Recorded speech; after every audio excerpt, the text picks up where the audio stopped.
Hello जनता की हालचाल, welcome back to a new video. दोस्तों, आप लोगों ने अभी हाल ही में बहुत बार सुना होगा कि 5 अगस्त को जो राम मंदिर का भूमि पूजन होने वाला है, उस भूमि पूजन से पहले जमीन के अंदर एक टाइम कैप्सूल दबाया जाएगा राम मंदिर जहां बनने वाला है वहां पे। तो दोस्तों, क्या होता है टाइम कैप्सूल और इस टाइम कैप्सूल के क्या महत्व है और ये क्यों दबाया जा रहा है, बताऊंगा मैं आप लोगों को इस वीडियो में। बने रहिए वीडियो के साथ।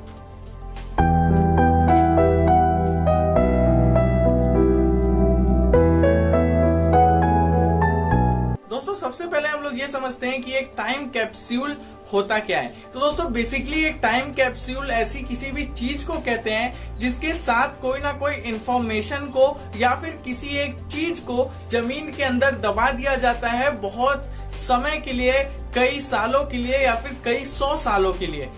ठीक है, इसके अंदर कोई ऐसी इंफॉर्मेशन होती है जो कि बचा के रखनी होती है, सेफ रखनी होती है, ताकि आगे की जनरेशन्स को जब उस इंफॉर्मेशन की जरूरत पड़े तो वो टाइम कैप्सूल्स के थ्रू उस इंफॉर्मेशन को पढ़ सके। मान लीजिए आपके पास एक नंबर है जिसको आपको आपके पोते के लिए संभाल के रखना है, तो आप क्या करेंगे, उस कोड को किसी चीज में छुपा के और उसके बाद उस कोड को जमीन के अंदर दबा देंगे। लेकिन आपके पास ये कंफर्मेशन होनी चाहिए कि जब आपका पोते को उस कोड की जरूरत पड़ेगी तो जब आपने उस टाइम कैप्सूल को दबाया है वहां आपका पोता पहुंच सके और इस चीज को पढ़ ले। तो आप ऐसी जगह डिसाइड करेंगे उसके जहां पे वो इजीली ढूंढ सके और उसके बाद उस चीज में इंफॉर्मेशन को डाल के वहां दबा देंगे, ताकि जब आपका पोता वहां पे ढूंढने आए तो वो चीज मिल जाए। ठीक है, उसके अंदर कोई स्पेशल एक चीज हो सकती है, कोई इंफॉर्मेशन हो सकती है, इस तरह की कोई भी चीज हो सकती है। तो बेसिकली ये कहलाता है एक टाइम कैप्सूल, जिसमें हम किसी भी एक समय में किसी भी चीज या इंफॉर्मेशन को दबा देते हैं ताकि वो आगे की जनरेशन उसको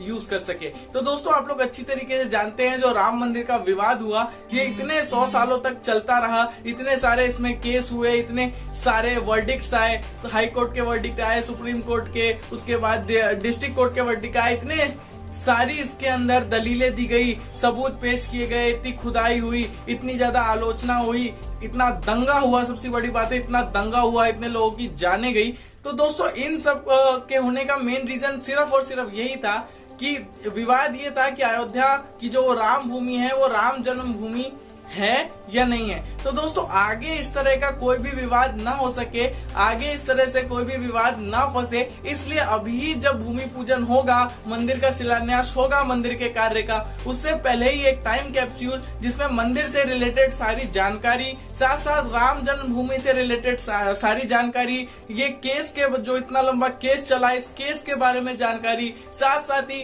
राम जन्मभूमि वहां होने के हमने जो भी सबूत खोजे हैं, आर्कियोलॉजिकल डिपार्टमेंट ऑफ इंडिया ने जो भी सबूत खोजे हैं, उन सभी सबूतों की जानकारी लिख करके और दबा दी जाएगी जमीन के अंदर, ताकि अगर भविष्य में, निकट भविष्य या फिर फार भविष्य में कभी भी किसी तरह का भी ऐसा कोई प्रॉब्लम होती है, किसी भी तरह की ऐसी दंगा फसाद होते हैं या फिर दो गुटों में कोई झगड़ा बहस होता है, जैसे कि बहुत टाइम से भारत में चलता हुआ आया, तो जब वहां पे वो खुदाई होगी और ये टाइम कैप्सूल मिलेगा तो लोगों को अच्छी तरीके से सारी जानकारी मिल जाएगी कि हाँ, यही